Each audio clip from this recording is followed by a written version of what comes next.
वंदे नरेंद्र मोदी जिंदाबाद। योगी जी को जय श्री राम। योगी जी को जय श्री राम। उत्तर प्रदेश के लोकप्रिय मुख्यमंत्री योगी आदित्यनाथ जी, उनके साथ हमारे महंत श्री सौंदर्यनाथ जी, महंत श्री केशवनाथ जी, महंत श्री सुखरायनाथ योगी जी भी उपस्थित हैं। हमारे प्रत्याशी डॉक्टर अशोक तंवर जी, गोपाल कांडा जी, सुभाष बराड़ा जी, प्रोफेसर गणेशी लाल सहित भारतीय जनता पार्टी के अनेक नेता हमारे बीच उपस्थित हैं। मैं स्वागत के लिए निवेदन करूंगा डॉक्टर अशोक तंवर जी, हमारे दोनों जिला अध्यक्ष, हमारे बहन सुनीता दुग्गल जी, वो पगड़ी पहना करके माननीय योगी जी का स्वागत करें।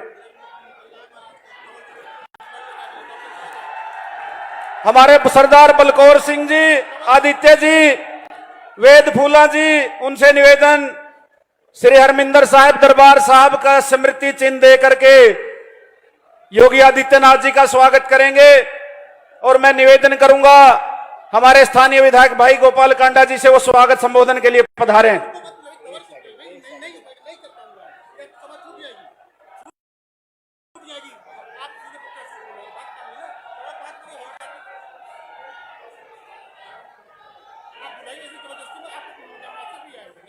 मैं निवेदन करूंगा क्योंकि मौसम खराब है, माननीय मुख्यमंत्री जी को जल्दी जाना है। अशोक तंवर जी से निवेदन करूंगा वो आए और स्वागत में अपने शब्दों के माध्यम से स्वागत भी करें और कम समय में अपनी बात रखें। डॉक्टर अशोक तंवर जी।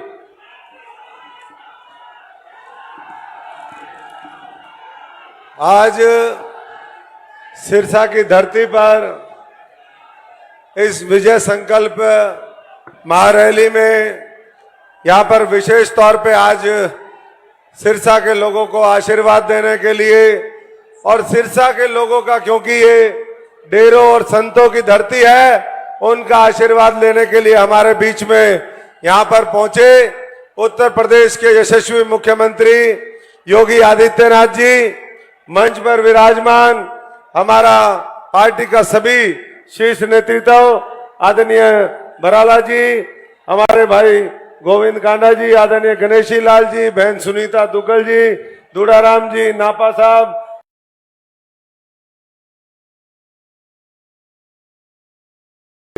यहाँ पर चोपड़ा साहब, भाई मीनू बेनीवाल जी, सभी हमारे संत महात्मागण जो आज मंच पर बैठे हैं, राव नरबीर जी, भाई आदित्य जी, भाई वेद फूला जी, हमारी बहन निताशा जी और मंच पर बैठे सभी नेतागण और सामने बैठे मेरे बहुत ही जुझारू सभी सम्मानित पिता समान बुजुर्गों, नौजवान साथियों, माताओं, बहनों, प्यारे बच्चों, जहां तक भी आवाज जा रही है, हमारे मंडी के सभी शहरवासी, सभी साथी, मैं आज आप सब की तरफ से यहाँ पर आदरणीय मुख्यमंत्री जी का बहुत बहुत अभिनंदन करता हूं, बहुत बहुत स्वागत करता हूं। और साथियों, इतना ही कहूंगा कि आज जो मोदी जी संकल्प लेकर के देश में चल रहे हैं कि हमें 2047 तक, जब देश आजादी के 100 साल मनाएगा, इस भारत को विकसित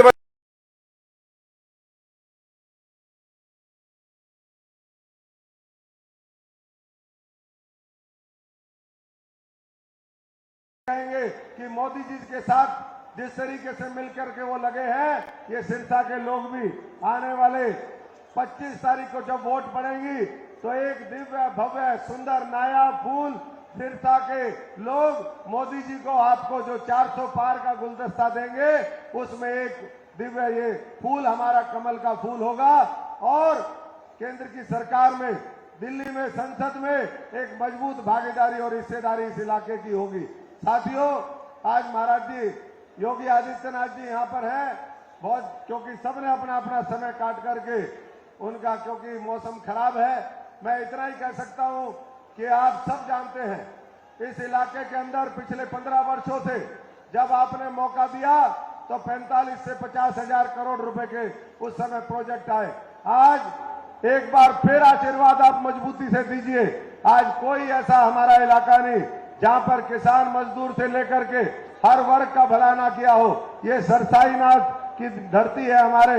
इसी तरीके से डेरा हमारे सच्चा सौदा, डेरा राधा स्वामी, डेरा बाबा भूमन शाह और डेरा जगमाल वाली तमाम डेरों की ये धरती आज बाबा जी का स्वागत करती है और यही कहेगी कि भविष्य में आप सबका जब आशीर्वाद मिलेगा तो निश्चित तौर पर ये सिरसा भी आगे जाएगा। और साथियों, आप सबने देखा, मैं एक और इस मंच के माध्यम से बात करना चाहता हूं क्योंकि 3-4 दिन बाद हम सीधे वोटिंग के लिए जाएंगे। हम पिछले 70 दिन से चुनाव लड़ रहे हैं। इस हरियाणा में भारतीय जनता पार्टी ने अपने 10 के 10 उम्मीदवार सबसे पहले वो अनाउंस किए और साथियों आप सब जानते हैं कि दूसरी पार्टियां आज भी हिम्मत नहीं कर रही, चाहे उत्तर प्रदेश हो। उत्तर प्रदेश से छोड़ करके लोगों को साउथ में भागना पड़ा। ऐसे ही जो हमारे सामने उम्मीदवार है अशोक तंवर, हो सकता है आज संयोग ऐसा बना कि आज प्रभु राम की कृपा हुई, नरेंद्र मोदी जी और इस नेतृत्व की कृपा हुई तो आपके बीच में भारतीय जनता पार्टी के यहां पर कमल का फूल लेकर के आया है। लेकिन हम मैदान छोड़ करके नहीं भागे साथियों। लोग यहां से मैदान छोड़ करके भाग जाते हैं, लोगों को धोखा देने का काम करते हैं। 20-20, 30-30 लाख की आबादी को धोखा देके कभी वो बाहर जाते, कभी यहां जाते। बेसिकली सब साथी जानते हैं कि साथियों ये संविधान में विश्वास करने वाली पार्टी नहीं है। ये संविधान और बाबा साहब को पीछे ले जाने वाली पार्टी है। इसलिए दलित पिछड़ों के खिलाफ काम करने वाली इस कांग्रेस पार्टी को, इस घमंडिया गठबंधन को सबक सिखाने का काम करे और आने वाली 25 तारीख को सिरसा में इतिहास बना करके एक बार फिर मजबूती से कमल खिले, पहले से ज्यादा मार्जिन के साथ खिले, ये मिलकर के सुनिश्चित करिए। आप एक बार फिर यहां पर आए। मैं योगी जी का आप सबकी तरफ से, सिरसा संसदीय क्षेत्र सिरसा वासियों की तरफ से बहुत बहुत स्वागत करता हूं, अभिनंदन करता हूं।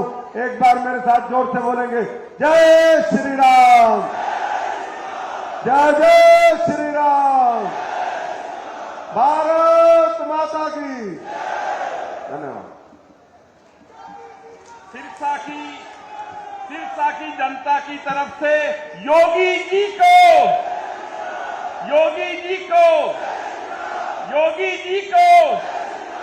आग लगी आकाश में, झरझर पड़े अंगार, संत ना होते जगत में तो जल उठता संसार। मैं आज यूपी के मुख्यमंत्री, हिंदुत्व को जगाने वाले बाबा सरसाईनाथ की इस धरा पर आदित्य योगीनाथ जी को बुला रहा हूं आपके सामने और उनको हम सिरसा की जनता आज अहोभाग्य है कि हमारे बीच में आदित्य योगीनाथ जी पहुंचे हैं।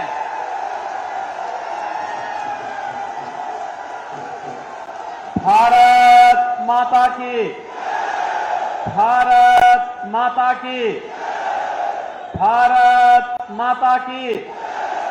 वंदे वंदे वंदे। सिरसा की इस पावन भूमि पे आप सबने न्यारी राम राम। नाथ संप्रदाय के बहुत सिद्ध योगी बाबा सरसाईनाथ की कृपा भूमि के तौर पर विख्यात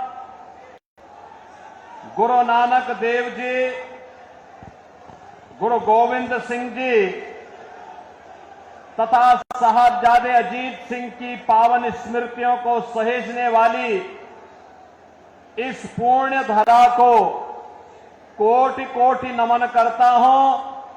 बोले सो निहाल, बोले सो निहाल। यह भूमि भारत की राजनीति के ताऊ कहे जाने वाले देवीलाल जी की भी कर्म भूमि रही है, जिन्होंने सिद्धांतों के लिए प्रधानमंत्री पद की कुर्सी को ठुकराया था, ऐसी पावन धरा को कोटि कोटि नमन करते हुए, जिस धरा ने महान किसान नेता और स्वतंत्रता संग्राम सेनानी सर छोटू राम जी को, सुर सम्राट पंडित जसराज जी को जन्म दिया हो, ऐसी पूरा पावन धरा को नमन करते हुए मैं आप सबका हृदय से स्वागत करता हूं, अभिनंदन करता हूं।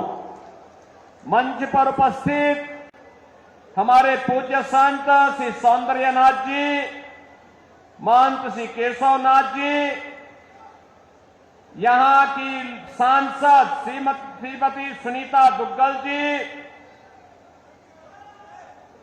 लोकसभा के हमारे प्रत्याशी श्री अशोक तंवर जी, राज्यसभा के माननीय सांसद श्री सुभाष बराला जी, लोकप्रिय विधायक और हमारे नाथ संप्रदाय के ही भक्त हैं श्री गोपाल जी, माननीय विधायक श्री दुड़ाराम जी, विधायक श्री लक्ष्मण नापा जी, जिलाध्यक्ष श्रीमती नताशा सिहाग जी, जिलाध्यक्ष फतेहाबाद श्री बलदेव ग्रोहा जी, पूर्व राज्यपाल श्री गणेशी लाल जी, लोकसभा संयोजक आदित्य चौटाला जी, हरियाणा सरकार के चेयरमैन श्री बेग फुला जी, जगदीश चोपड़ा जी, मंच पर उपस्थित भारतीय जनता पार्टी के सभी हमारे पदाधिकारीगण और भारी संख्या में बाबा सिरसाई नाथ की पावन धरा को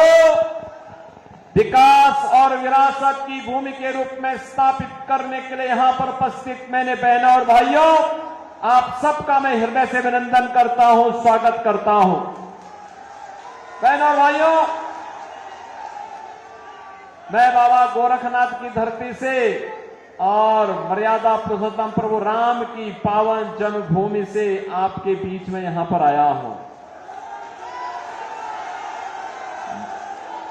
भारत के यशस्वी प्रधानमंत्री और दुनिया के सबसे लोकप्रिय राजनेता मोदी जी का संदेशा लेकर के आया हूं, और संदेशा यही लेके आया हूं कि 4 चरणों के चुनाव पहले ही संपन्न हो गए थे, 5वां चरण आज चल रहा है, और अब पूरे देश के अंदर एक पहले 3 चरणों में, 4 चरणों में जो लहर थी, 5वें चरण में वो सुनामी बन चुकी है, मोदी की सुनामी पूरे देश के अंदर।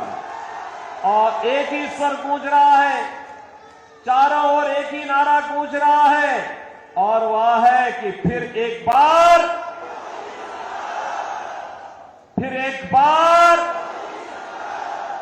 तीसरी बार,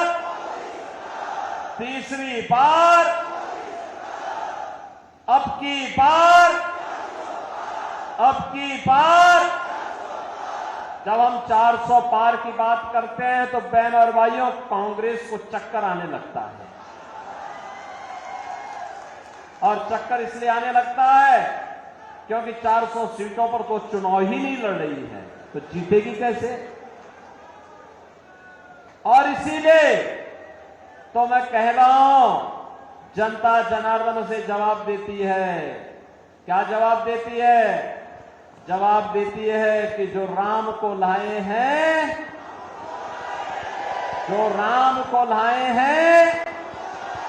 पूरे देश से एक ही आवाज है। और बहनों, और विरासत और विकास की अद्भुत संगम, अयोध्या में रामलला आ गए, और कांग्रेस को तो सत्ता की इतनी जल्दी थी कि करतारपुर साहब को ये भूल गई थी।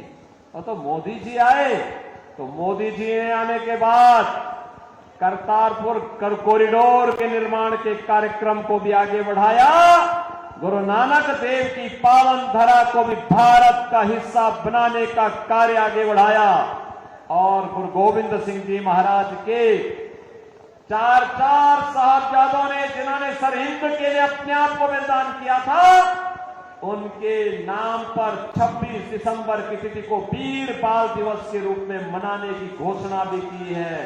इसलिए बहनों और भाइयों, आज इसीलिए मैं आपको पास आया हूं कि पावन धरा तो मेरे लिए दो प्रकार से महत्वपूर्ण है। गुरु नानक देव जी से लेकर के गुरु गोविंद सिंह जी के साहबजादों की पावन धरा के रूप में, और हमारे नाथ संप्रदाय के पवित्र संत बाबा सिरसाई नाथ जी के नाम पर, जिनके नाम पर इस सिरसा बसा हुआ है, इसलिए ये मेरे लिए एक पावन धरा है। इसको मैं कोटि कोटि नमन करता हूं, आप सबका अभिनंदन करता हूं, स्वागत करता हूं।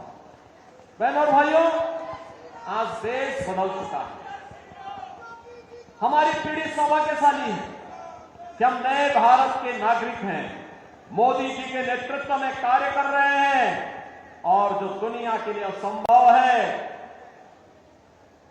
जो कांग्रेस के लिए असंभव था, वो मोदी जी ने संभव करके दिखा दिया। कर दिया ना। देखो, पहले दुनिया में भारत का सम्मान नहीं बचा था, लोग भारत को शक की निगाहों से देखते थे। पहले दुनिया में भारत के बारे में तमाम प्रकार की चर्चाएं होती थी, हमारी सीमाएं सुरक्षित नहीं थी, दुश्मन भारत की सीमा में घुस जाता था, आतंकी विस्फोट होते थे, जगह जगह विस्फोट होते थे, नक्सलवाद चारों ओर फैला हुआ था, विकास कार्य ठप पड़े थे। जब सुबह उठते थे तो पहला समाचार भ्रष्टाचार का, और सायंकाल होते होते आतंकी वारदात की घटनाएं आने लगती थी, निर्दोष लोग मारे जाते थे, सेना के जवान शहीद होते थे। गरीबों के कल्याण के लिए कोई योजना नहीं थी, कोई गरीब भूख से मरता था, किसान आत्महत्या करता था, दवा के भाव में मरीज दम तोड़ता था, बेटी और व्यापारी सुरक्षित नहीं थी। बहनों और भाइयों, पिछले 10 वर्ष में मोदी जी ने भारत की तस्वीर और तकदीर को बदला है। ये तस्वीर और तकदीर को कैसे बदल दिया है? आज भारत का सम्मान दुनिया में बढ़ा है। दुनिया में कोई संकट आता है, लोग दुनिया भारत की तरफ देखती है।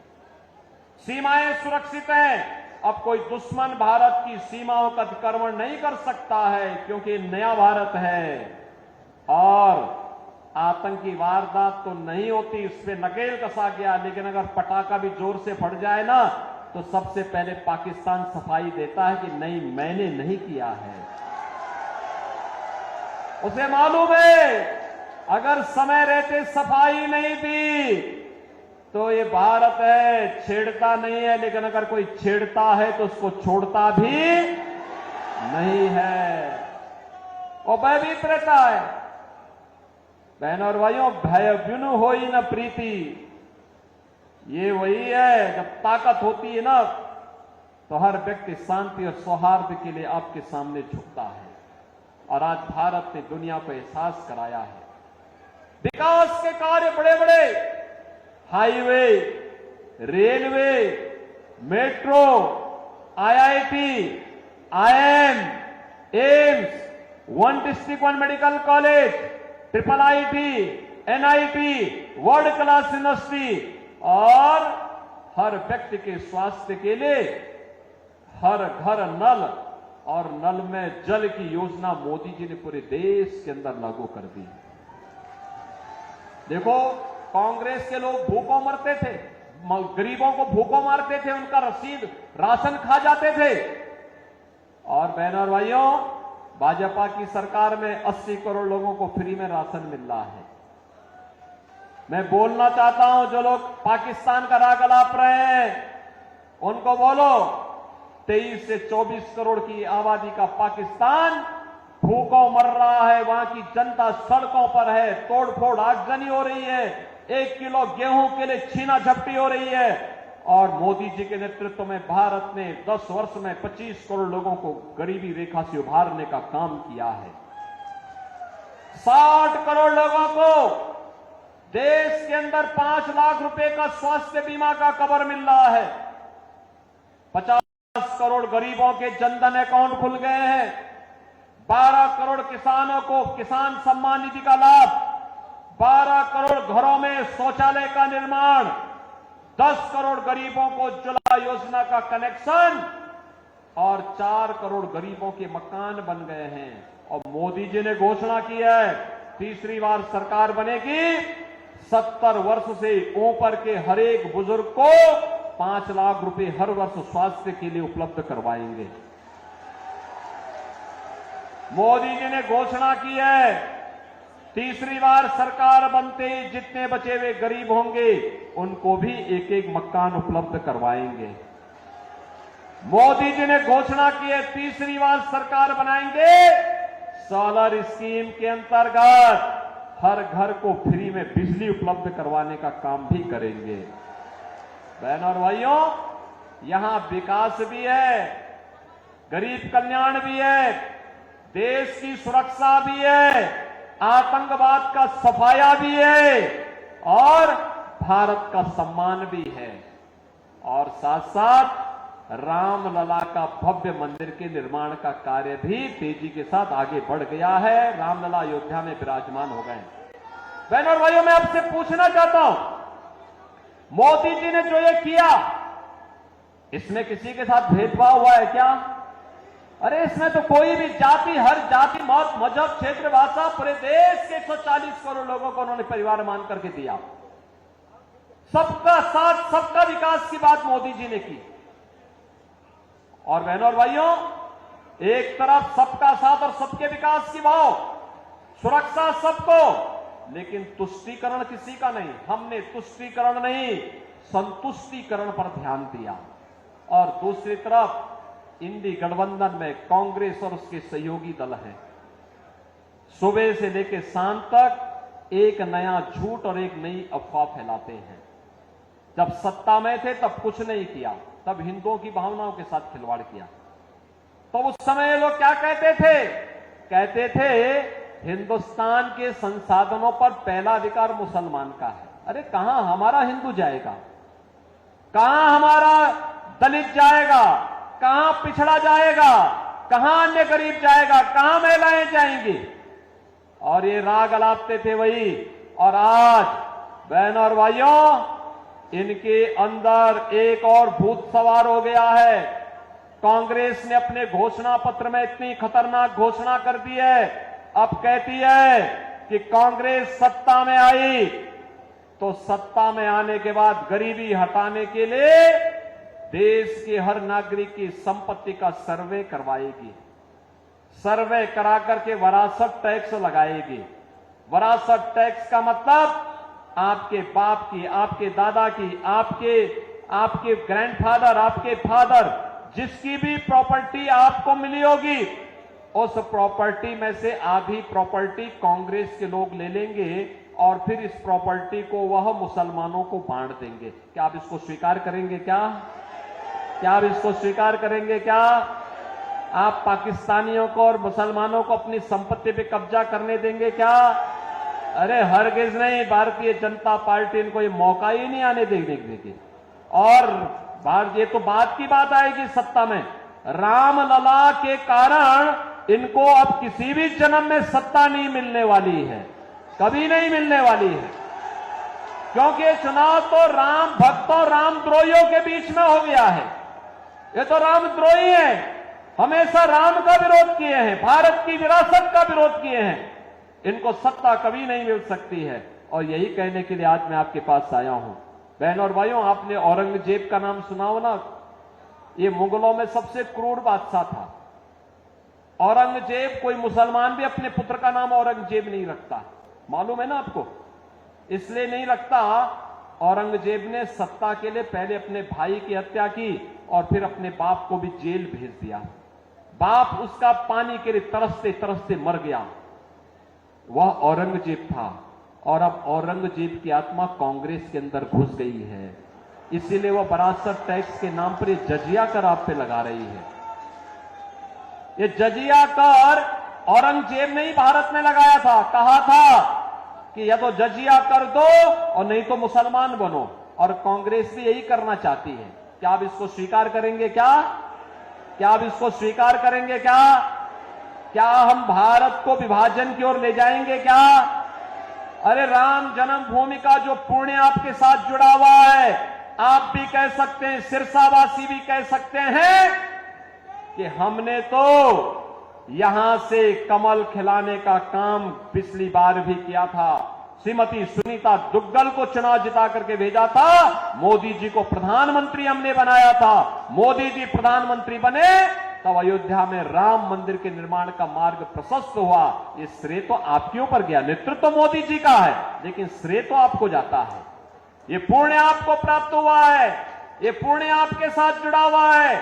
इस पुण्य से वंचित नहीं होना है। और इसीलिए देश के अंदर जो आवाज आ रही है वो आवाज यही है, हर जवान से की आवाज है, और वो आवाज है जो राम को लाए हैं, जो राम को लाए हैं, और राम को लाने वालों को फिर से देश की सत्ता सौंपनी है। सौंपने को तैयार हैं? सभी सिरसावासी तैयार हैं? सभी लोग तैयार हैं? सहमत हैं? यहां से भारतीय जनता पार्टी के हमारे लोकप्रिय प्रत्याशी, युवा और जुझारू प्रत्याशी श्री अशोक तंवर चुनाव जीत करके जाएंगे। लेकिन बहनों और भाइयों, आपके पास 5 दिन का समय है। इन 5 दिनों में मोदी जी का संदेश घर घर पहुंचाएंगे। यह काम है। पहले मुझे बताओ, कितने लोग हैं जो कमल खिलाने के लिए अपने आप को 5 दिन का समय देंगे? भाई पूरा सिरसा ही तैयार है। अब इसमें मेरी बात सुनो, 2 काम करना है। आपने मेरे सामने संकल्प लिया है 2 काम। एक, हर व्यक्ति को प्रतिदिन 5 घर जाना है। उस परिवार के हर एक सदस्य से मिलकर के उससे कहना है, 18 वर्ष से हर वयस्क मतदाता को बोलना है कि देखो, आत्मनिर्भर और विकसित भारत के लिए हमें मोदी जी को फिर से प्रधानमंत्री बनाना है। मोदी जी को प्रधानमंत्री बनाना है तो इसके लिए कमल खिलाना है। और श्री अशोक तंवर जब यहां से चुनाव जीत करके जाएंगे तो मोदी जी 400 पार के लक्ष्य के साथ जाएंगे। तो बहनों और भाइयों, सारी समस्याओं का समाधान करेंगे। जाएंगे 5 दिन में 25 घर, और चुनाव के दिन उन 25 घरों को मतदान भी कराना है। कराएंगे? सहमत हैं? सभी लोग सहमत हैं? तो फिर मेरे साथ बोलेंगे, भारत माता की, भारत माता की, भारत माता की जय श्री राम, जय जय श्री राम, जय जय श्री राम।